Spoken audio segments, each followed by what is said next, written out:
2000多块。咱们先看看它的这个组合样式吧，里头包含什么东西？2个支架，一块小钛烤板，也可以作为高度调整板。收纳起来和打开的样子，大家应该都觉得挺有意思。这2个导轨去快速折叠就可以收纳完了，很小巧。携带的时候呢，重量和体积都真的是很方便。这个是钛板的，是配了一个皮套，装起来非常好看，可以挂在腰间，有一个携带扣，也可以去做一个背带，斜挂在身上都可以。打开的样子也很帅，用了一抖就可以了。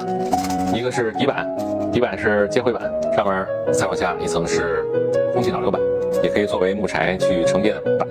这块呢是2用的，可以作为一个烤肉的顶板，直接在这里去烧烤一些食物也可以，或者呢把它降低高度，降低高度以后呢，就可以作为一个酒精炉来使用。这个炉子相当于是一个多用途炉吧，这就是酒精炉的样式，可以去承载这个酒精，去调整点火盖呢也比较方便。这个支架呢就可以去支撑一些大号、小号的锅具都没问题，小到一个220毫升的杯子，大到一口3升、5升的锅都没有问题。因为烧完了以后它会更好看颜色，因为是钛的材质，当然也有不锈钢的版本，配合冬天 BC 的场景或者说简单的烹饪场景都没有问题。来自于德国。